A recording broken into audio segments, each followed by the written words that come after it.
Bon. On va commencer donc la lecture du livre 11. Alors, vous savez, le 11, c'est un livre très spécial. C'est le livre du changement. Donc, après les 10 premiers volumes où Jésus a parlé de la sainteté humaine et a formé Louisa, qui devait revivre toutes les formes de sainteté, à partir du livre 11, il va lui parler de sa divine volonté. Hein. Donc c'est un livre très spécial, très important, que je vous encourage à méditer, à reméditer. Il y a des Oui, enseignements oui, qui sont extraordinaires. Voilà. zut. Dans 10 minutes, là, il faut que tu fermes dans 10 minutes. Alors Isabelle, on On est au commence. 14 février 1912, c'est ça, Père? C'est ça. Ok.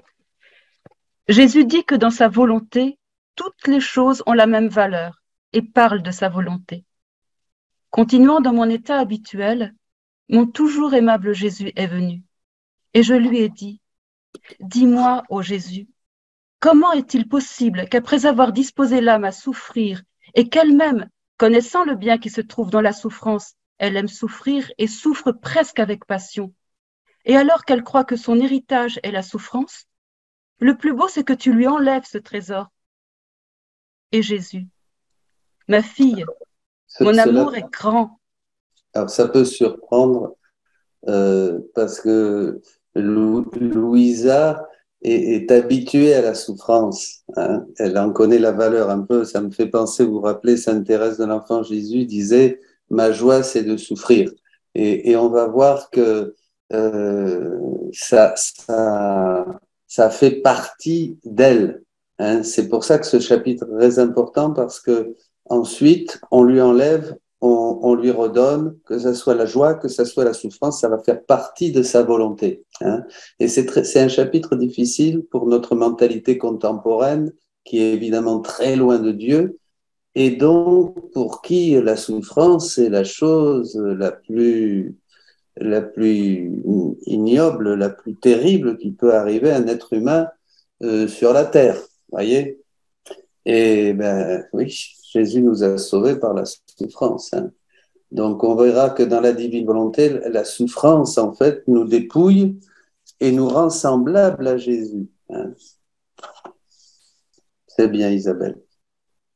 Et Continue. Jésus, ma fille, mon amour est grand, ma loi est insurpassable, mes enseignements sont sublimes, mes instructions divines, créatrices et inimitables. Et donc, pour faire que toutes les choses, qu'elles soient grandes ou petites, naturelles ou spirituelles, souffrir ou se réjouir, acquièrent une seule couleur et aient une seule valeur, je permets que lorsque l'âme s'est exercée à souffrir et en arrive à aimer souffrir, je fais passer ce souffrir dans la volonté comme étant sa propriété personnelle. Voilà. Hein. La souffrance devient propriété de l'âme. Une fois que les choses passent dans notre volonté, c'est-à-dire que nous sommes en accord et avec la volonté de Dieu, elles restent acquises. Elles sont acquises et elles deviennent notre propriété. Et partout où nous irons, ces choses nous suivront. C'est-à-dire que si nous agissons dans la divine volonté, comme parler, se réjouir, prier, travailler, ben, Jésus tiendra compte de tout ce que nous faisons et cette souffrance, même si nous ne souffrons pas, permettra d'obtenir des mérites non seulement pour soi, mais pour toute l'humanité. Vous comprenez? C'est passé dans la volonté, c'est-à-dire que voilà, tous les actes de cette âme dans la divine volonté vont avoir la même valeur. Est-ce que vous comprenez? Hein? Ou est-ce que ça... Voilà, toutes les activités se transformeront en quelque chose de divin. Et Jésus, Dieu, le recevra comme quelque chose de divin. N'importe quel mouvement mettra en activité tout ce que la volonté contient. C'est-à-dire, si par exemple je fais un acte, vous faites un acte de balayer ou de manger, eh bien, c'est vous, c'est toi, c'est Pierre, c'est François, c'est Ramon qui fait cet acte, c'est Isabelle, et cet acte contient tout ce que contient la volonté. C'est-à-dire, si, si la volonté est unie à Dieu, hein, et eh bien tout ce que contient la volonté sera mis en mouvement dans cet acte. Donc, voilà, tout a la même valeur, hein. Les actions les plus anodines, les plus communes. On peut offrir à Dieu une réparation continuelle. Je peux m'unir en tout aux souffrances de Jésus, voilà, dans la joie, dans la tristesse et dans toutes mes activités. Je n'ai pas besoin de souffrir physiquement ou moralement ou spirituellement pour dire « Ah, là, je vais m'offrir à Jésus. Je vais m'unir à Jésus. » Vous voyez? Tout a la même valeur pour une âme qui vit dans la divine volonté.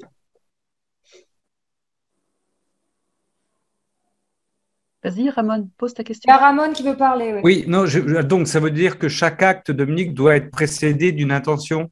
Parce que pour avoir conscience de vivre cet acte-là, il faut qu'à chaque fois je formule une intention. C'est une question. Hein. Non, non, non, non. Non, non, c'est une des erreurs qu'on croit. Hein.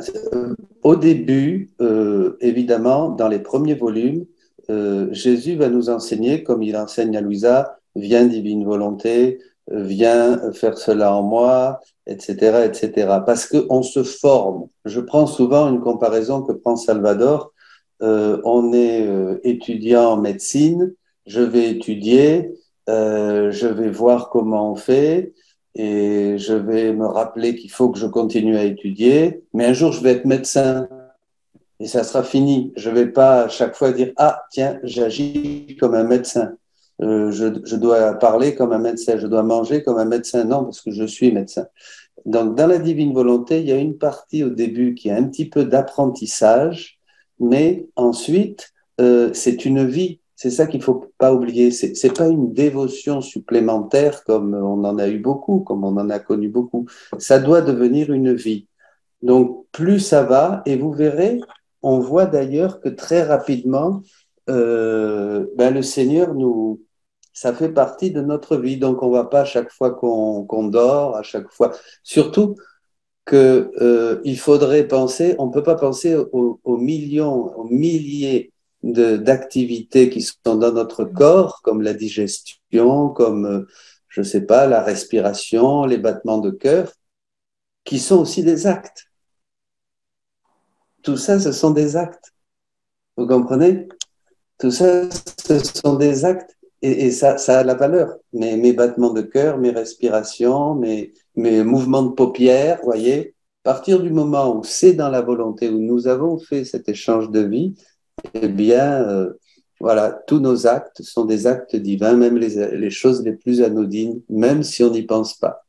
C'est pour ça que Jésus, au début, dira à Louisa que, bon, c'est bien de faire, il faut faire l'acte préalable, l'acte actuel, quand justement on est un petit peu sorti de la divine volonté, quand on s'en rend compte pour y revenir, mais après ça va devenir comme une seconde nature de vivre tout dans la divine volonté.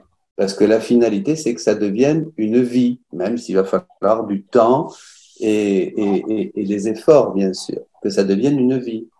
Il y a le Père Jean-Jacques Dutène qui lève la main. Oui, Jean-Jacques. Oui, oui.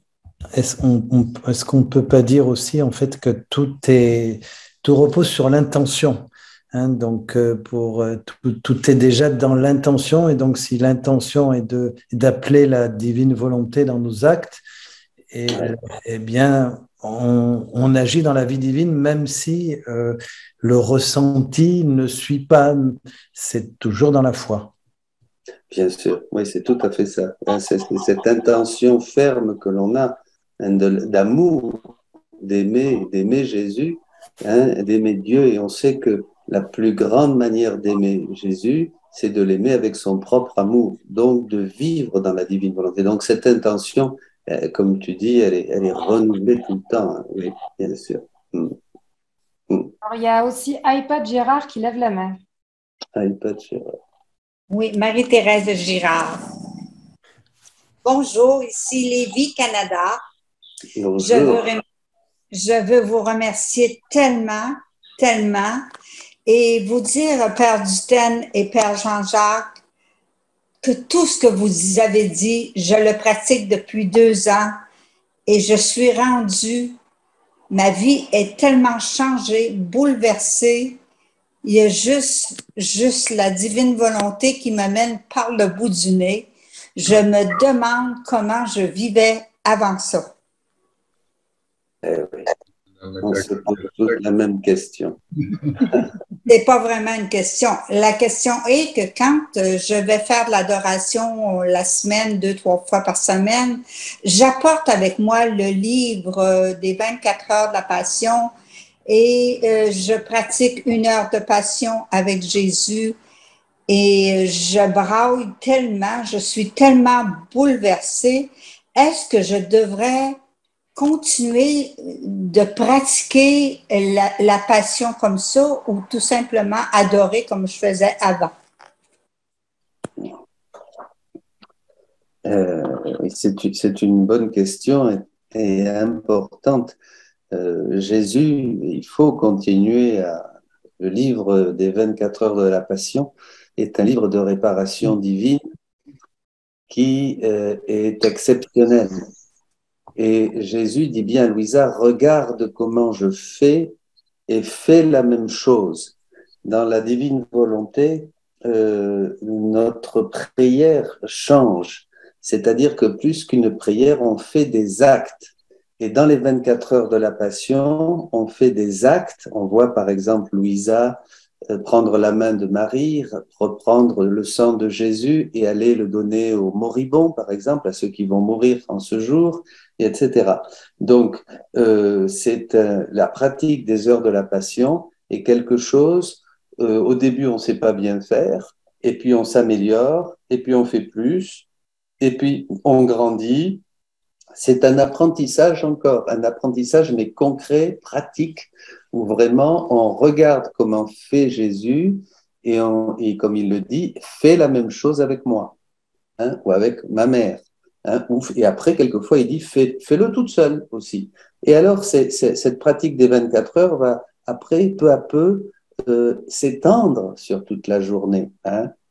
C'est-à-dire, nous allons vivre avec ce rythme. Alors, comme tous les actes de Jésus sont toujours en train de vouloir se donner à nous, c'est ça qu'il faut bien comprendre.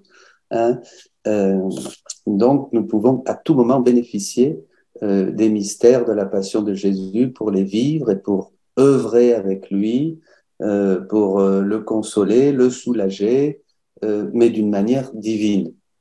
Donc, ce n'est plus l'adoration comme on faisait avant. D'ailleurs, bientôt, il y aura un enseignement sur la vraie adoration. Hein.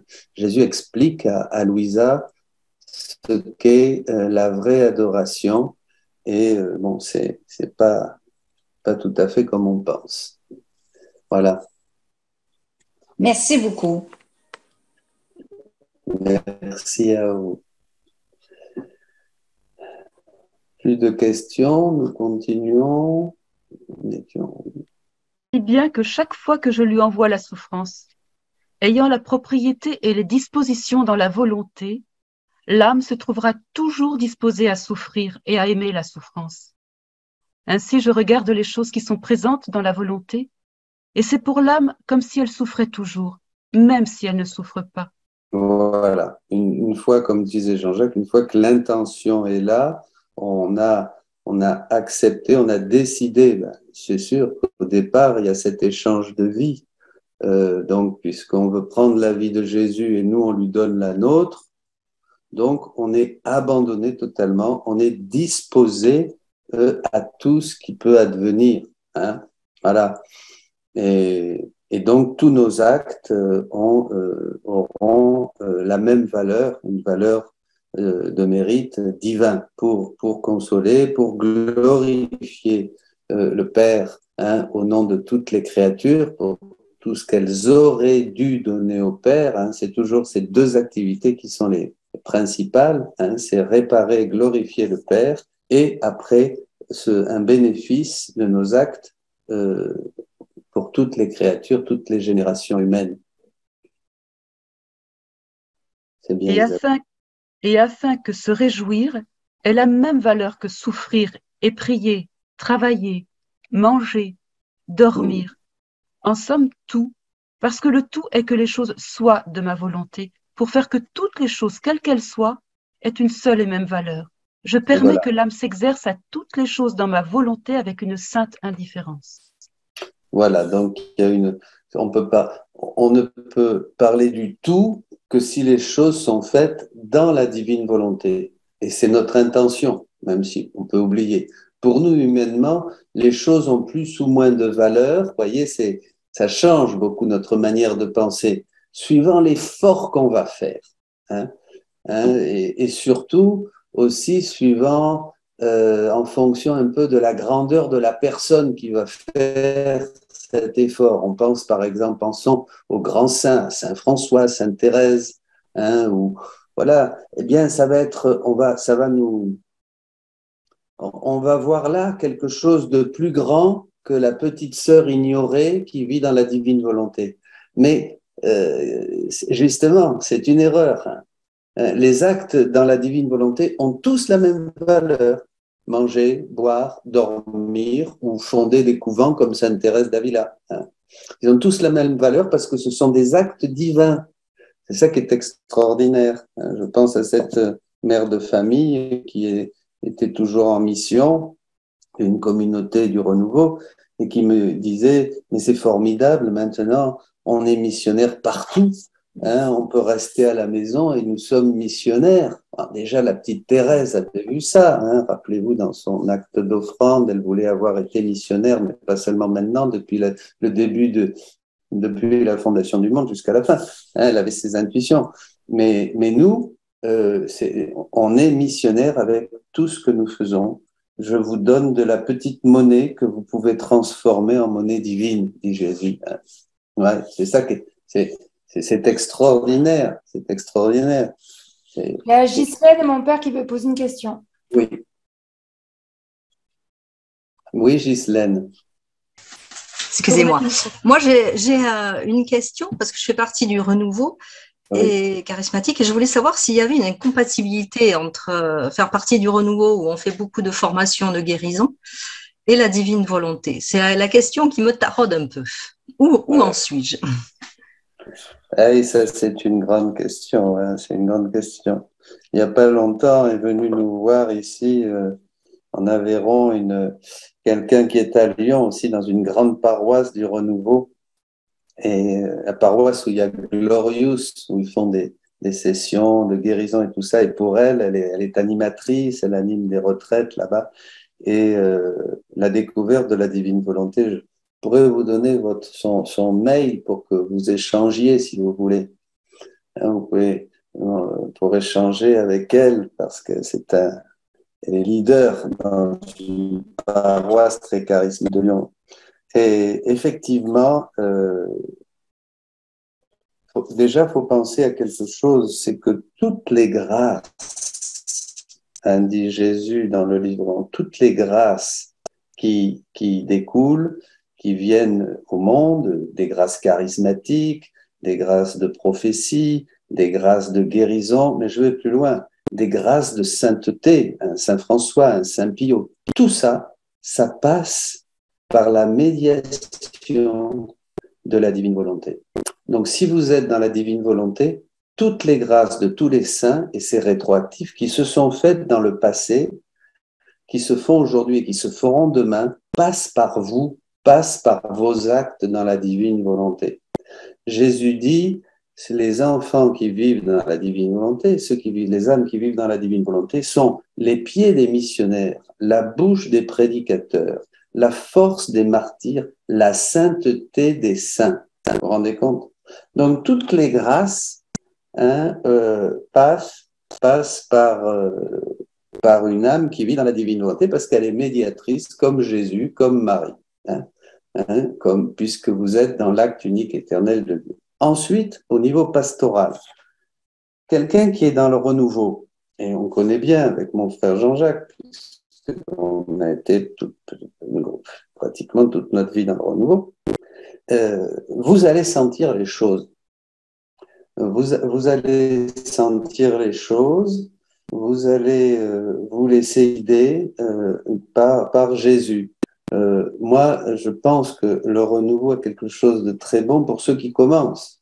Ceux qui commencent, ils ont besoin de sentir, d'avoir des choses palpables. Jésus, d'ailleurs, pour lever la foi des gens de son temps, faisait des miracles, des signes. Vous voyez ? Donc, voilà. Je laisse la question ouverte.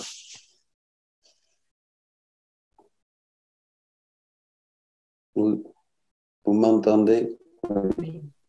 Oui. Oui, oui, mon gars. Oui, Rolande, je voudrais dire quelque chose à propos du renouveau. Donc, nous faisions partie du renouveau, Philippe et moi, pendant de longues années. Mais à partir du moment où nous sommes entrés dans la divine volonté, lorsque dans le renouveau, on parle tout haut, on exprime tout haut ce que l'on vit, nos prières, etc. Eh bien, je n'étais plus en concordance avec les prières du groupe du renouveau. Et eux ne comprenaient pas comment nous prions. Si nous prions de la souffrance ou d'autres choses qui est typique de la divine volonté, prier au nom de tous, pour tous, etc., aller chercher toutes les âmes, passées, présentes, futures, on ne peut pas parler comme ça dans le renouveau parce que les personnes ne connaissent pas. Et donc, certaines étaient choquées. Donc, nous nous sentions muselés, si bien que nous avons quitté le groupe pour nous donner totalement à la divine volonté. Voilà.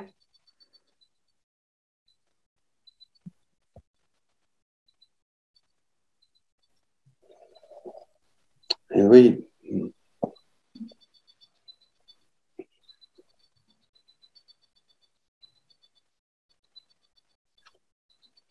Bien. On va continuer alors. Ainsi, il semble à l'âme que je lui donne une chose, ensuite je la lui enlève. Mais ce n'est pas vrai. C'est plutôt qu'au début, quand l'âme n'est pas bien exercée, elle vit le souffrir, prier, aimer dans la sensibilité. Mais quand grâce à l'exercice, ces choses passent comme propriété personnelle dans la volonté, la sensibilité disparaît.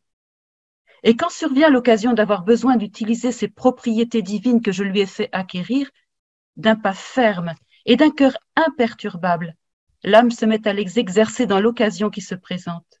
Voilà, ça c'est important et il y a déjà une indication et aussi un élément de réponse par rapport à votre question.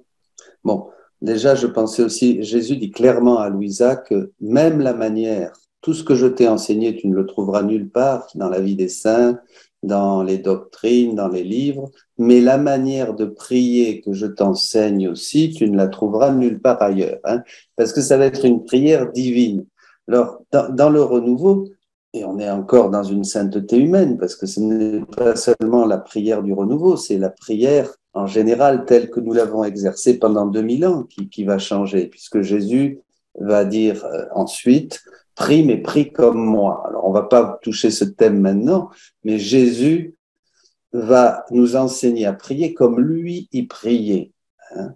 Donc, une prière, la prière du Verbe incarné, vous voyez, avec les effets que peut avoir la prière de la seconde personne de la Trinité, qui est la même que celle du Saint-Esprit et celle du Père. Donc, ça va être notre prière. Nous allons nous approprier la manière de prier de Jésus. Donc ça va être un changement énorme, bien sûr, et comme le disait Jacqueline, on va découvrir des incompatibilités. Hein. Mais il faut aussi savoir que la prière, là, comme le dit le texte, la prière dans le renouveau est très sensible. Hein, d'ailleurs, c'est pour ça qu'on va à un groupe, pour sentir la chaleur humaine, pour sentir cette chaleur du groupe qui déjà nous fait sentir qu'on est en communion, on se sent mieux, on peut s'ouvrir, on peut parler de sa souffrance, etc. La prière est sensible, on va chercher une onction sensible qui va nous booster, etc., etc. Dans la divine volonté, il n'y a plus de tout ça. Il n'y a plus du tout ça. Notre vie intérieure ne dépend pas des choses extérieures. Elle dépend de cette décision de cette fermeté et de cette continuité de vivre dans la divine volonté. On a beaucoup d'exemples dans la vie de Jésus et de Marie. Et cet exemple de Marie au moment de la Passion, quand Jésus va être crucifié, elle aussi dit crucifie-le. Et alors on dit mais pourtant elle devrait le défendre, se mettre à prier pour qu'il ne le. Et non, elle ne peut pas avoir une autre volonté en elle que la divine volonté. Et la divine volonté, elle est dans la Trinité, elle est dans Jésus, elle est en Marie, elle est en vous, en moi, dans tous ceux. On est tous dans cette même divine volonté. Donc on ne peut vouloir qu'une seule et même chose. Voyez ? Je ne sais pas si c'est clair. Ça va ? Ça va. Et alors, ceux qui diront que la prière du renouveau, c'est la prière de l'Esprit Saint, donc la prière de l'Esprit Saint devrait rejoindre la prière de Jésus? Oui, la prière du renouveau, c'est la prière de l'Esprit Saint qui est un don dans la sainteté humaine. Pendant 2000 ans, après la Pentecôte, l'Esprit Saint nous a largement pourvus de dons, de grâces, de charismes, de formes de sainteté, parce que c'est comme cela que le Seigneur, peu à peu, il le dit dans Jean 16, l'Esprit Saint nous a conduits peu à peu jusqu'à la plénitude de la vérité. Mais maintenant, dira Jésus, dans ce troisième renouvellement du monde, premier renouvellement, le déluge, deuxième renouvellement, ma venue, mon incarnation rédemptrice, c'est dans le livre 12, au chapitre 80, dans le troisième renouvellement du monde, là, ça va être différent. Je vais révéler ce que faisait ma divinité dans mon humanité. Ah, ça, ben voilà, là, il n'y a plus rien de sensible. Vous voyez ? Et c'est cette révélation que nous allons avoir de comment agissait la divinité dans l'humanité de Jésus. C'est cette révélation de cette activité divine dans l'humanité qui va nous être proposée. Jésus n'avait pas besoin pour grandir d'aller dans un groupe de prière. Vous voyez ? Et donc, c'est ça le grand changement dont Jésus parle à Louisa, c'est ça.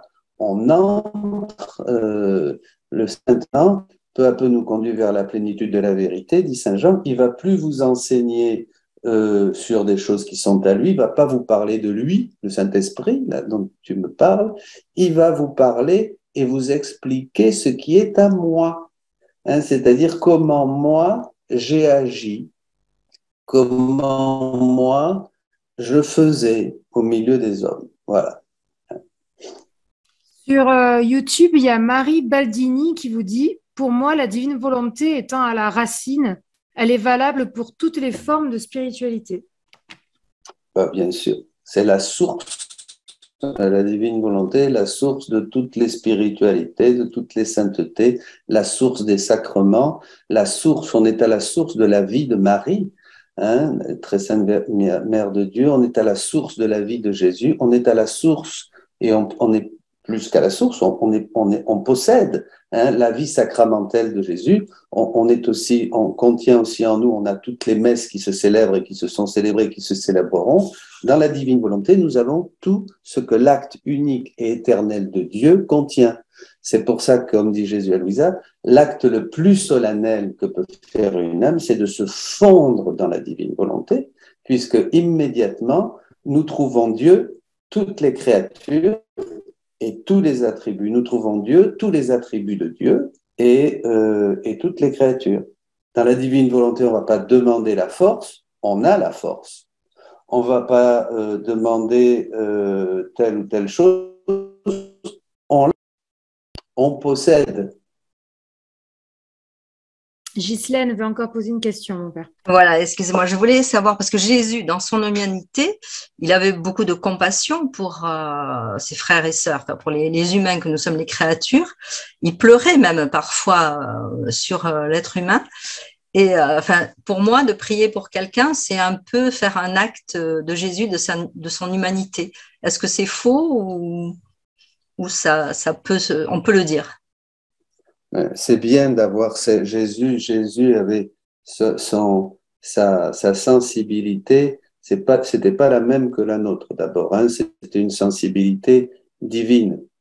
Hein, et ces larmes de Jésus, en plus, sur Lazare, son ami, c'était pas, nous on voit, c'était son ami, il l'aimait, mais il faut voir que ces larmes de Jésus, c'était sur tous les hommes.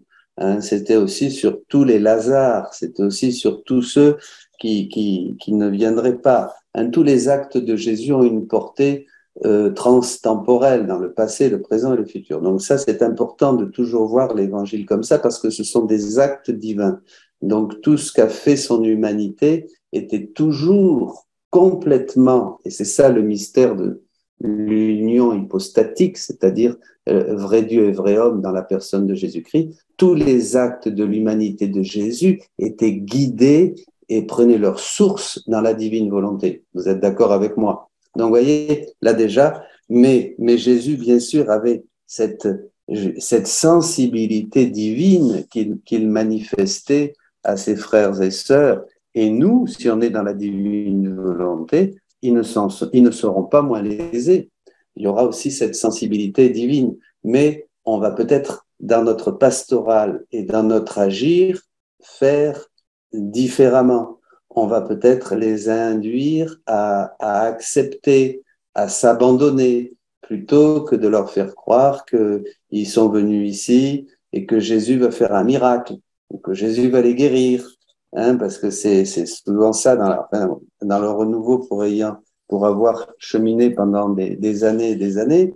Qu'est-ce que les gens venaient nous voir pour qu'on leur imposait les mains et qu'au nom de Jésus, on mettait en fuite les démons ou on résorbait la tumeur cancéreuse.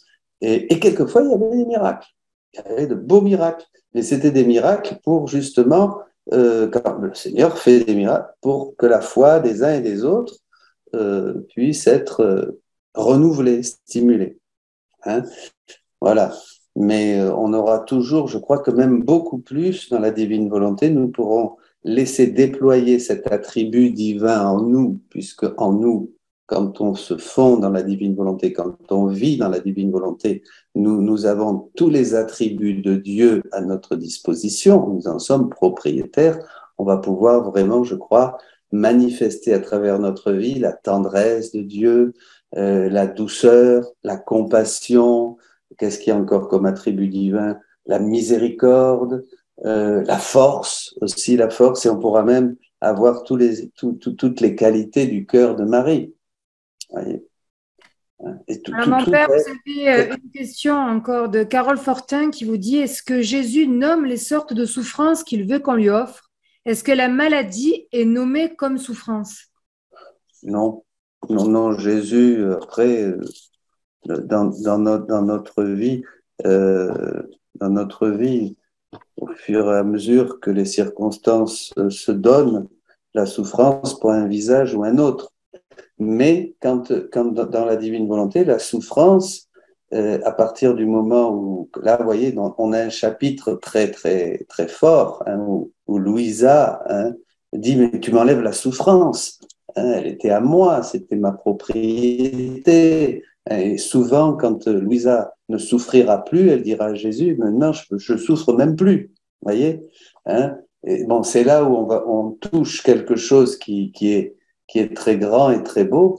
C'est le mystère de la souffrance qui a une valeur infinie. Il faut bien penser que c'est par la souffrance du Fils de Dieu que nous avons été sauvés. Hein?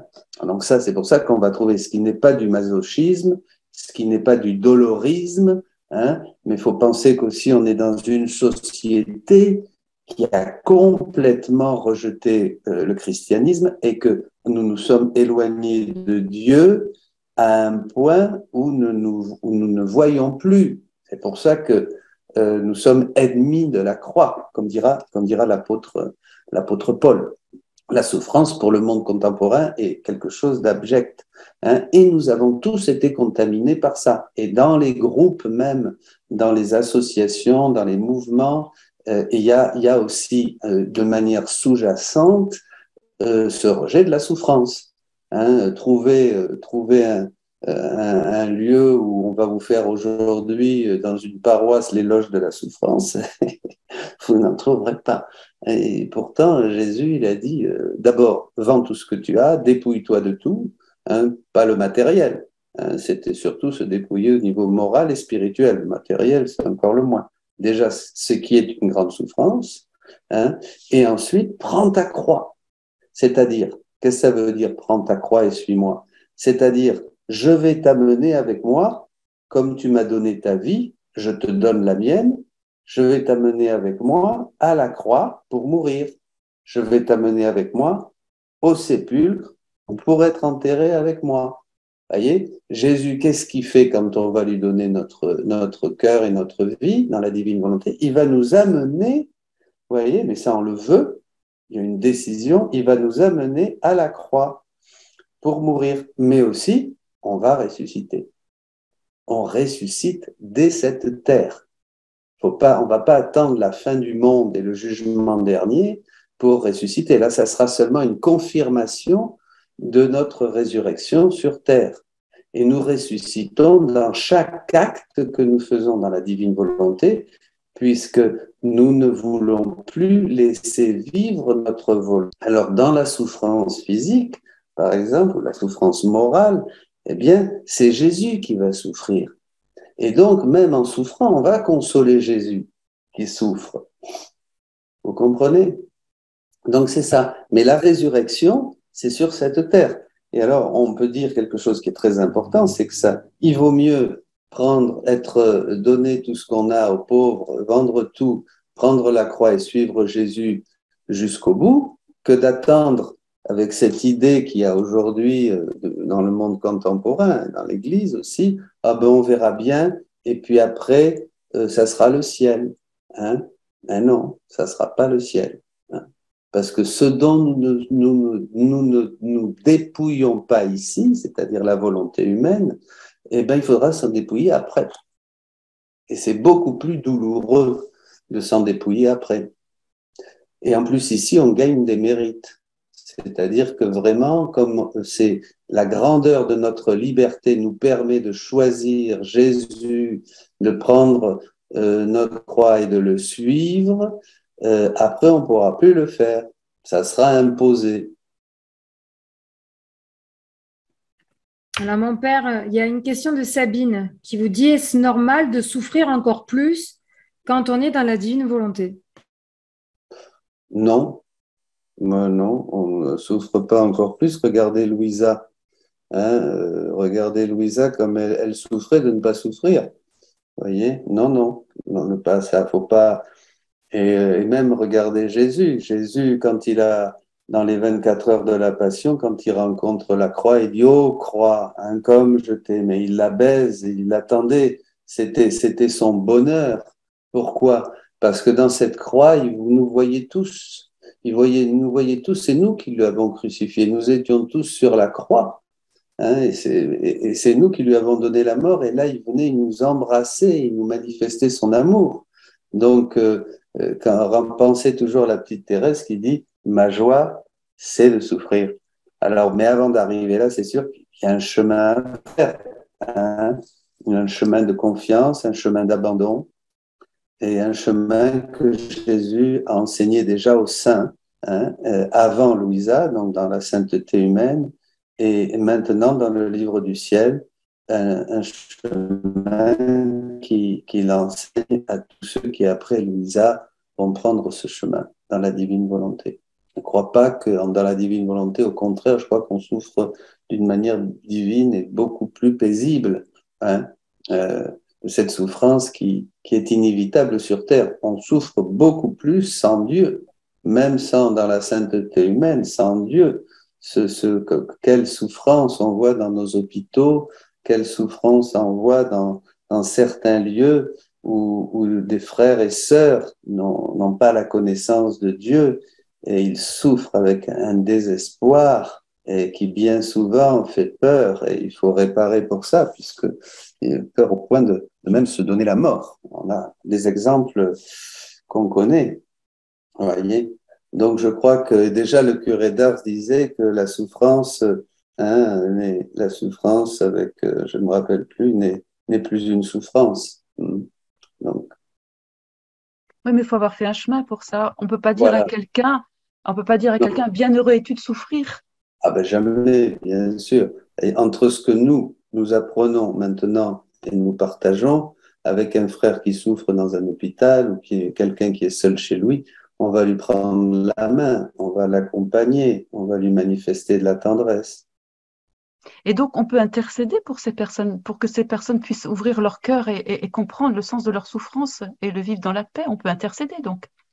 Vous êtes dans la divine volonté, prie, mais prie comme moi. Entre en moi et tu me trouveras moi, la divinité, et toutes les créatures. Vous intercédez tout le temps, Isabelle, je sais pas, en mettant votre bracelet de montre, en parlant, vous êtes à la source de toute intercession, puisque vous êtes unis à l'acte unique et éternel de Dieu. Donc, tout ce que vous faites fait déverser des grâces qui sont divines sur toute l'humanité. Donc, ce frère, cette sœur, ça c'est et bien sûr qu'il reçoit de tout cela. Hein.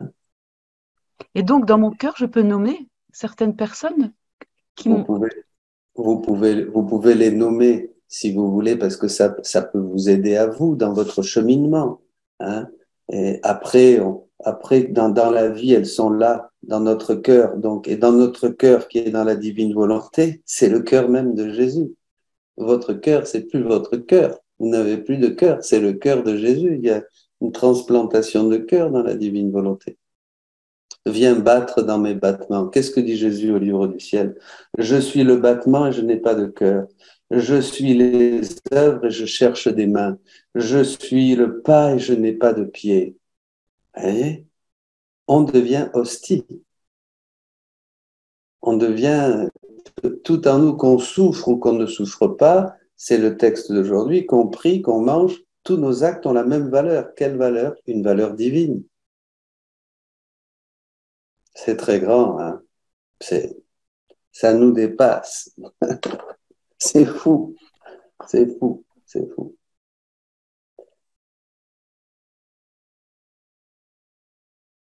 Je continue?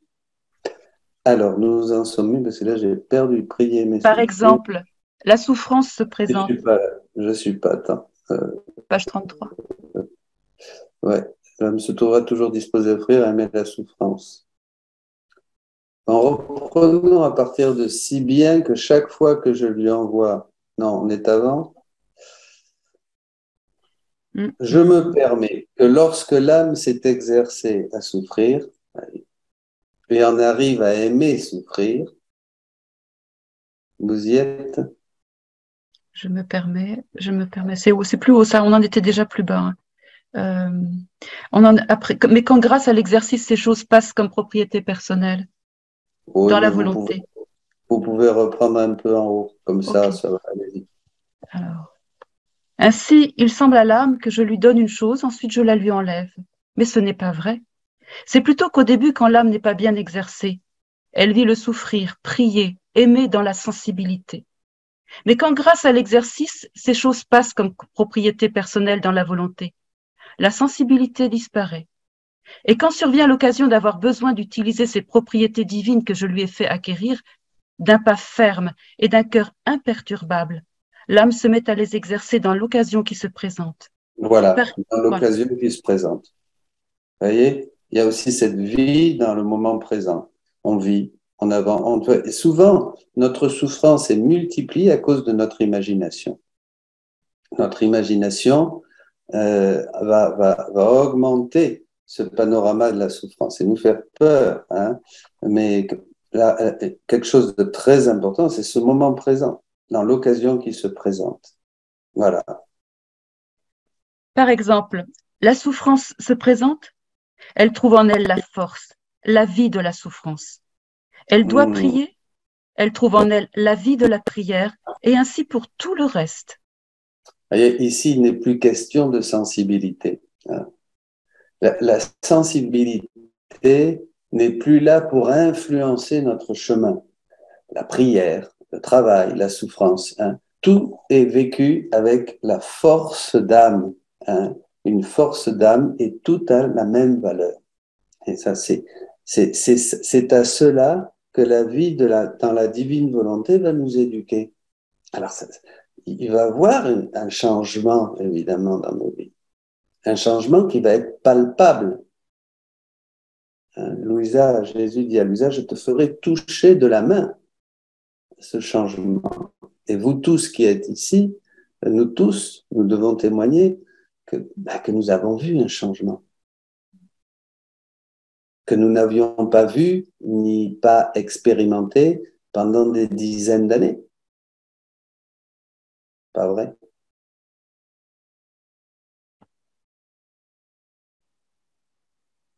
Continuons, Isabelle. Il me semble, d'après ce que dit Jésus, qu'il en est ainsi. Supposons que je reçois un cadeau. Aussi longtemps que je ne décide pas où je vais conserver ce cadeau, je le regarde, je l'apprécie, je ressens une certaine sensibilité à aimer ce cadeau. Mais si je le garde sous clé sans plus le regarder, la sensibilité cesse. Mais Et ce il est faisant... là. Et il est là. Vas-y. Mais ce faisant, je ne peux pas dire que le cadeau n'est plus à moi, au contraire. Il est plus certainement à moi parce que je le détiens sous clé, alors qu'avant, il restait en danger et on pouvait me le voler. Voilà. Il est à moi, il est la volonté, dit Jésus. C'est comme en Dieu, sa volonté contient tout. Mais notre volonté humaine aussi. C'est une boîte dans laquelle nous engrangeons des choses. Hein? Et quand nous nous unissons à la divine volonté, nous allons engranger des attributs divins. Voilà. Dans ma volonté, maintenant, j'ai la fermeté, j'ai la constance des choses que j'ai choisies et que j'ai prises dans la divine volonté. Et c'est à moi. Voyez, c'est pas une question de sensibilité, c'est à moi. Et quand une circonstance va se présenter, et ça on va le voir dans 2 ou 3 chapitres, je vais prendre le tempérament de Jésus. Voyez? Parce que le tempérament de Jésus, ce sont ses attributs. Donc, par exemple, un voisin casse-pied va venir m'agresser pour je ne sais pas quoi, eh bien, c'est une circonstance qui va me permettre de prendre le tempérament de Jésus et d'exercer la force, la patience et la miséricorde.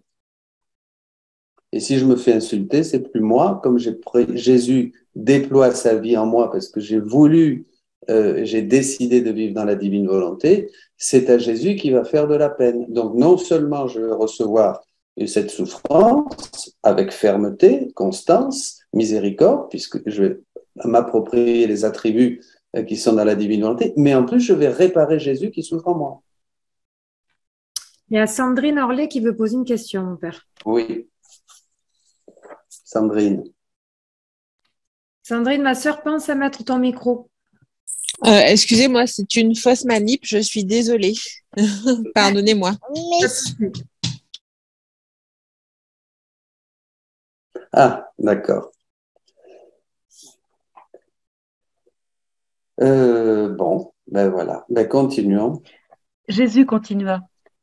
Dans ma volonté, toutes les choses se donnent la main entre elles.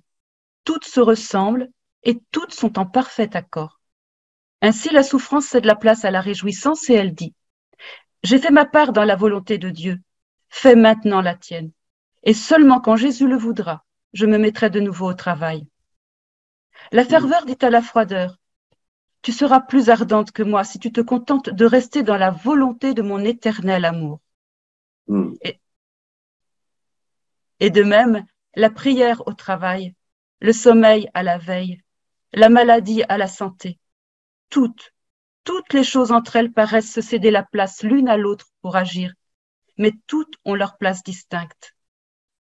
En plus, pour celui qui vit dans ma volonté, il n'est pas nécessaire de faire le chemin pour se mettre en disposition de faire ce que je veux, mais comme un fil électrique, il se trouve déjà en moi pour faire ce que je veux.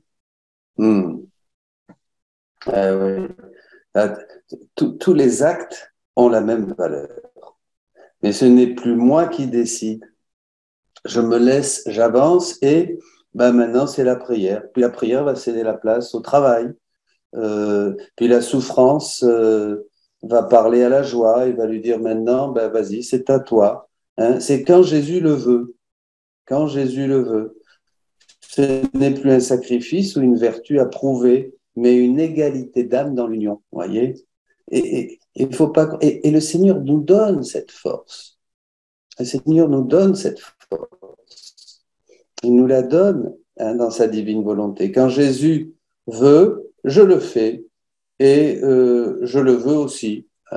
La petite Thérèse déjà disait ça, elle avait cette égalité d'âme et cette force d'âme qui surprenait tout le monde. Dans un abandon total, l'âme vit la vie de Jésus. On n'a pas besoin de faire de grandes œuvres, de grandes choses. Voilà, le moment présent me donne ce dont j'ai besoin pour pouvoir réagir dans la divine volonté, réagir avec le tempérament de Jésus. Et ça, il faut le décider.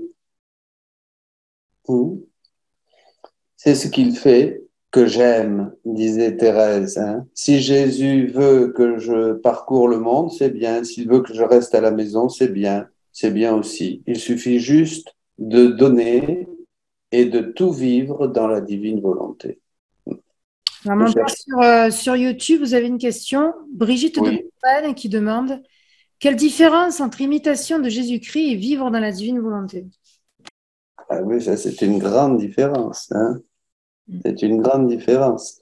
Alors Jésus dit dans le volume 12 que pendant tout un temps, sur tout ce qu'il a fait aux saints, à tous les saints qui étaient avant Louisa, il leur a manifesté son humanité. Il a manifesté son humanité et ce que faisait, dit-il, extérieurement mon humanité, c'est-à-dire ses paroles, ses actes, ses miracles, ses souffrances dans la passion, la flagellation, le couronnement d'épines. Tous les saints de cette deuxième période ont vu les œuvres extérieures de Jésus. Il dit qu'il a laissé un petit peu voir sa divinité comme par des fissures dans son humanité. Vous voyez, des fissures qui laissaient transparaître, comment on dirait,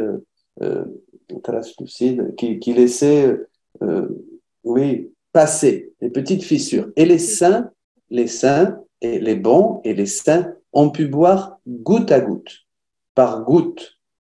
Ça, c'est l'imitation.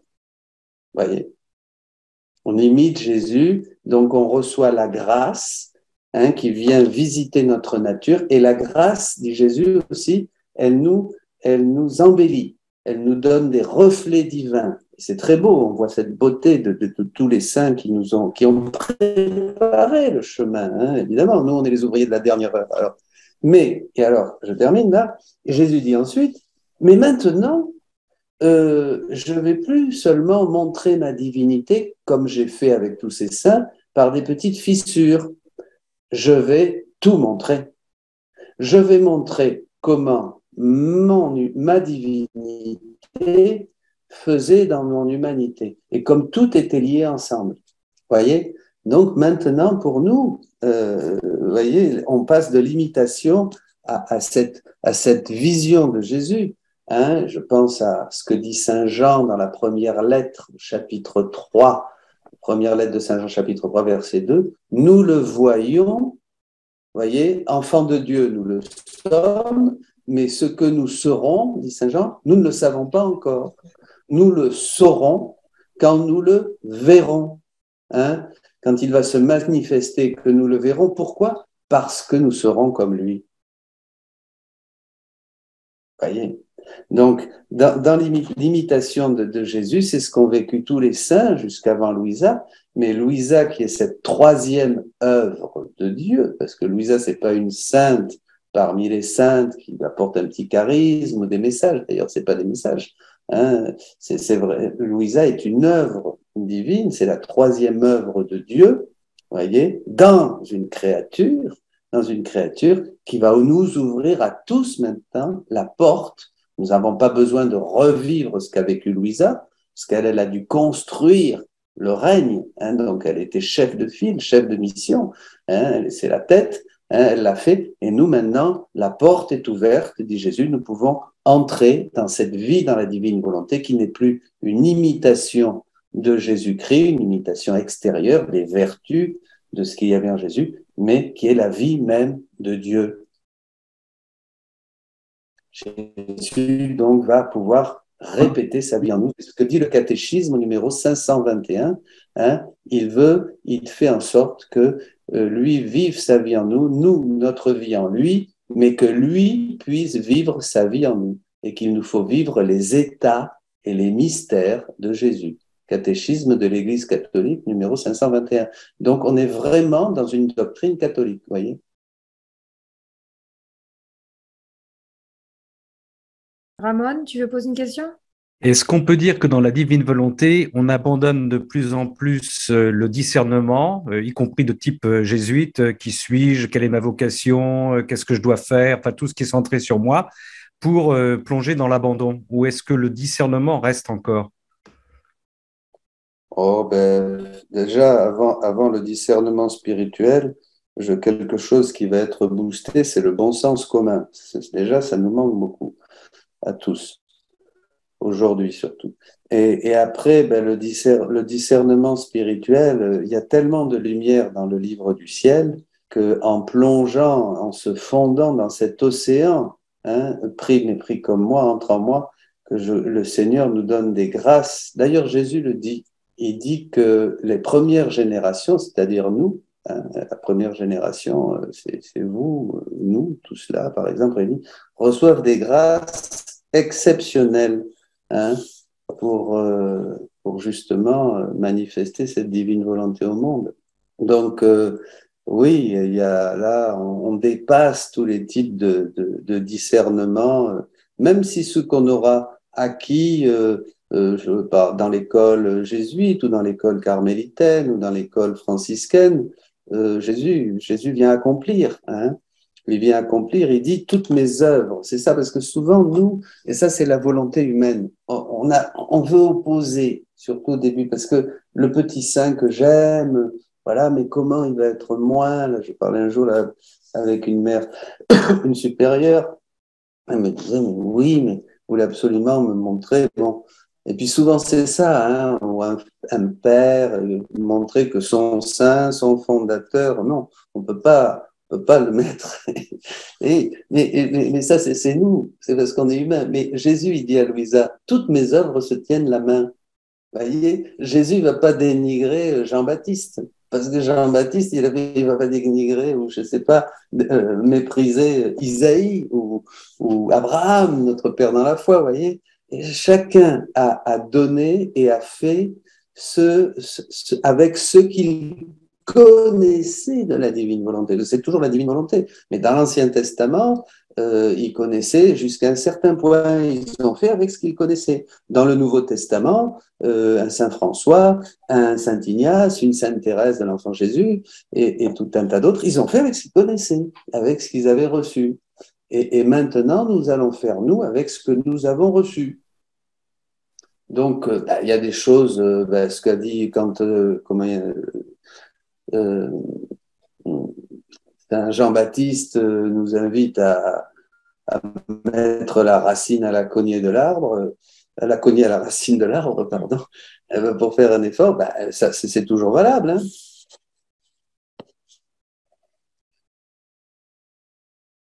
Ah oui.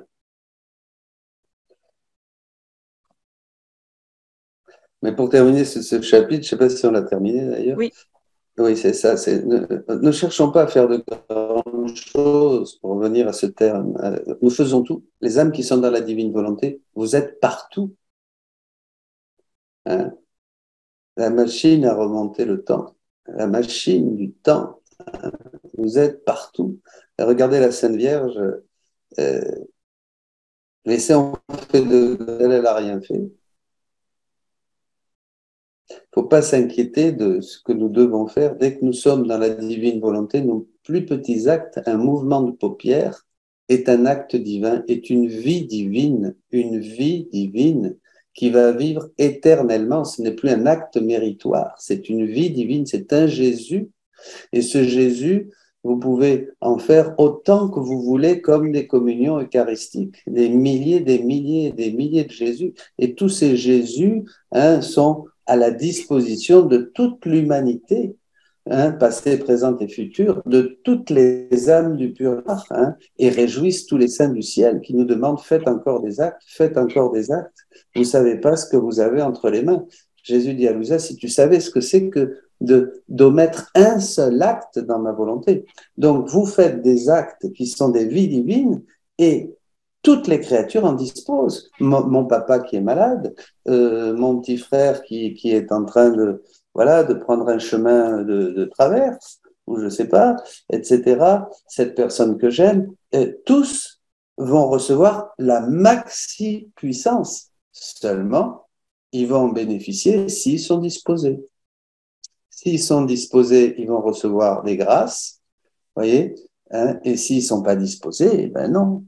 Ça c'est très important, c'est un thème, hein, c'est-à-dire que Dieu ne nous force pas, ne peut pas violer notre liberté. Hein.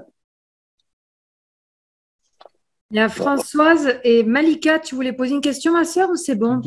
Non, moi je vais poser une question. Je rebondis sur ce que vous venez de dire, Père Dominique.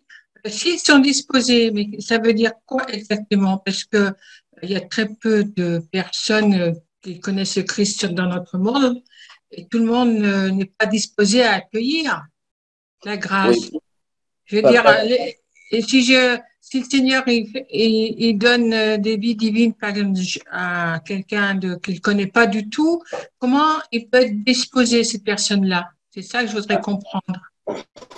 Voilà. Bon, ben, toute votre activité, comme l'activité de Jésus, comme l'activité de Marie, puisque vous avez la même divine volonté en commun avec Jésus et Marie, vont être une source, hein, de vie divine et de grâce et de bonnes choses pour toute l'humanité, hein, de tous les temps, de tous les temps.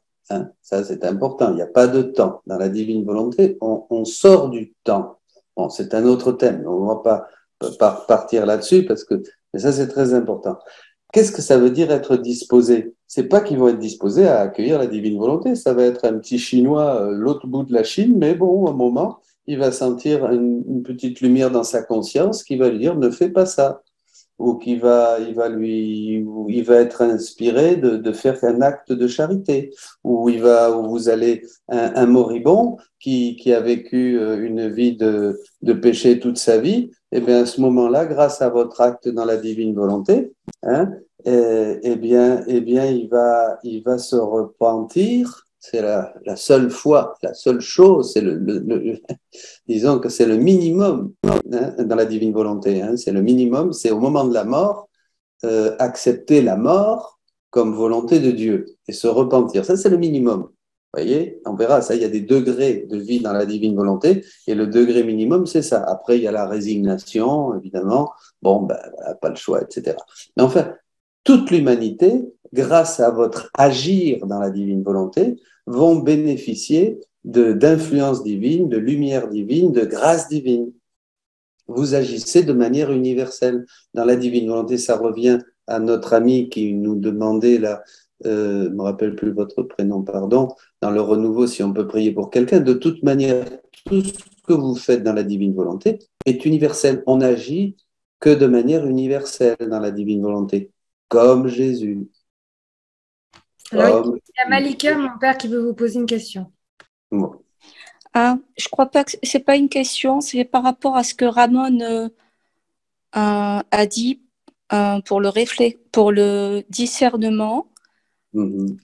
Et je crois que quand on est parfaitement identifié au Christ, à l'humanité, à son humanité sainte, il nous transfuse dans la divinité, dans sa divinité. Et là, on a le même esprit, c'est-à-dire l'Esprit Saint. Et l'Esprit Saint n'a pas besoin de discerner, il sait tout. Donc, par rapport à ce qu'il a dit, oui, à un certain degré, quand on arrive à cette identification parfaite et transfusion, il n'y aura plus besoin de discerner. Puisqu'on voilà, l'être, c'est. Il y a ça. Et quand même, les connaissances apprises aussi, hein, c'est-à-dire une connaissance de l'Évangile, de la manière de penser de Jésus telle qu'il nous l'a transmise à travers les évangiles, à travers le Nouveau Testament, à travers l'école des saints aussi. Tout ça, ça va enrichir notre discernement, hein, puisque nous sommes toujours des êtres de chair. Et bien sûr, là, le grand dévoilement, la vie dans la divine volonté, où nous allons acquérir ces connaissances, hein, comme Jésus nous dit, qui vont faire de nous au départ, on va être disciples, on va écouter découvrir ces connaissances, les faire passer en nous, elles vont devenir vie, nous allons pratiquer toutes les connaissances, on pourra ce qu'on peut, parce que le livre du ciel, c'est infini, donc on n'aura jamais fini le livre du ciel, c'est impossible, c'est le ciel, quoi. Bon, et alors, on va pratiquer ces connaissances, on va les faire passer dans notre vie, et bien sûr, on sera toujours plus dans cette mer, comme Jésus dit, de la divine volonté, et on bénéficiera de tous les attributs de Dieu qui sont dans la mer de la divine volonté. Nous serons dans la vie divine. Hein, rappelons, Jésus dit que la vie divine, c'est l'ensemble de ces attributs, hein, qui sont infinis, plongés dans la mer de son amour, hein, puisque Dieu est amour, que met en activité la divine volonté. Donc, nous, si on est plongé dans cette immensité, dans la mer de sa divine volonté, évidemment, le discernement se fera, comme vous dites, de manière beaucoup plus immédiate. Mon père, si vous voulez une dernière question. Oui. Alors, elle vient de YouTube, de notre ami Jackie Roland, qui vous dit, du coup, avons-nous besoin d'un accompagnateur spirituel? Alors, c'est un thème aussi. Alors, des accompagnateurs spirituels et des maîtres.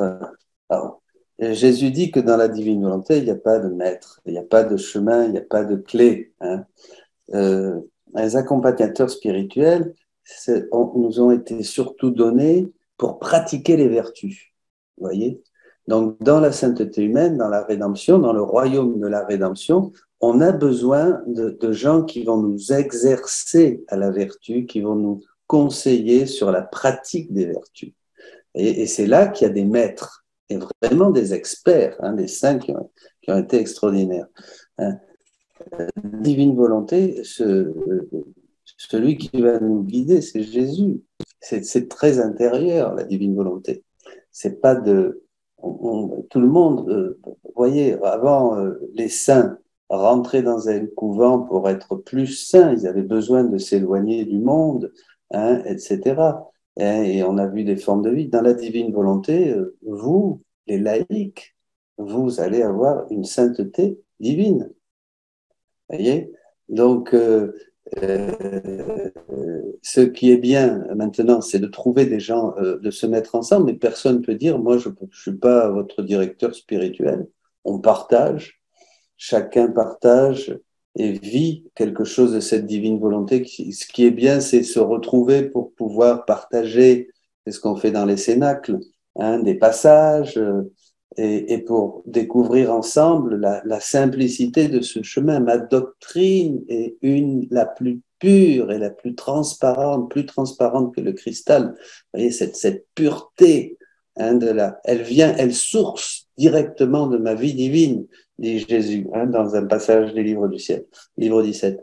Eh bien, vous voyez, c'est ça qu'on va découvrir, et de plus en plus, on va voir que cette pureté, hein, de la divine volonté, puisque maintenant Jésus veut nous enseigner des choses célestes. Il dit, je n'ai pas pu le faire avant parce que l'humanité était trop rustre, hein, les apôtres et tout ça, donc j'ai dit le minimum. Mais maintenant, c'est plus des consonnes et des voyelles. Des consonnes et des voyelles, ce sont vraiment des choses célestes que je vous enseigne. Eh bien, on va découvrir cette pureté qui ne va souffrir aucun mélange, qui va ne souffrir de plus en plus aucun mélange, et les choses se font, vous voyez. Et c'est nous qui devons nous dépouiller. Donc, nous devons nous dépouiller de beaucoup de choses, ça c'est sûr. Vous voyez, bon, ben, j'ai répondu plus ou moins, mais en fait, dans la divine volonté, on n'a pas besoin de praticiens de vertu, puisque la question des vertus est encore un autre thème. On ne va pas aborder la question des vertus maintenant, puisqu'il ne s'agit, c'est plus les vertus, il va falloir renoncer aux vertus, comme aux misères. Hein. On parlera de ça la prochaine fois, si vous voulez. Hein. Puisque Jésus, à partir du livre 11 que nous commençons, va demander à Louisa de renoncer à ses vertus, pour qu'il puisse justement, lui, hein, trouver l'espace, hein, et remplir complètement ce que nous allons lui offrir, c'est-à-dire notre néant. Parce que Dieu crée toujours à partir de rien. Donc il va falloir arriver à notre néant pour que vraiment ça soit la divine volonté qui prenne tout l'espace. Tant que nous avons des pratiques et des vertus, ça ne sera pas possible. Boum. Est-ce que je peux glisser juste une citation du livre 11 de Jésus qui confirme ça? Tu dois savoir que la créature qui vit dans la divine volonté va réacquérir, parmi d'autres prérogatives, le don de science infuse. Voilà. Un don qui sera pour elle un guide afin de connaître notre être divin et qui facilitera l'exercice du royaume de la divine volonté dans son âme. Voilà. Alors, même si on ne le reçoit pas du jour au lendemain, on avance. Et ça dépend de notre bonne volonté, de notre ferme décision de continuer. Ça c'est très important. Et on sera surpris.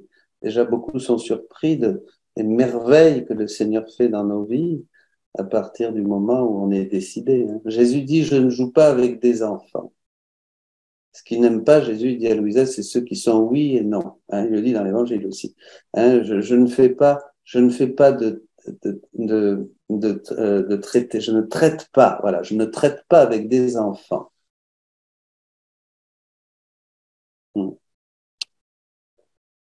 Bon, ben c'est formidable. Merci beaucoup en tout cas, mon père. Alors, frères et sœurs, je sais qu'il y a encore beaucoup de questions, mais ça fait déjà 1h15 que nous sommes là et je ne pourrai pas toutes les poser. Mais non, mais non. Et la semaine prochaine, je ne sais pas, je réfléchissais là parce que la semaine prochaine, on va se trouver sur la route, là, hein, vers la Bretagne, chez Ramon, là-bas. Et donc, je ne sais pas si ça va être possible quand même, parce que c'est un peu compliqué de... Donc, c'est bon, voilà. dans 15 jours, mon père? Oui, dans 15 jours, quand il y a une mission comme cela, hein, voilà. Bon, ben merci à tous, hein. Merci Isabelle, merci Roland et tous les amis. Hein. Merci à vous, mon père. Soyez bénis. Aujourd'hui. Merci, mon père. Bon retour. Oui, merci, Père Dominique et Jean-Jacques. Merci beaucoup. Au revoir. Au revoir. Au revoir. Merci, soyez bénis. Au revoir, soyez bénis, mon père. Soyez bénis. Au revoir, bonne soirée.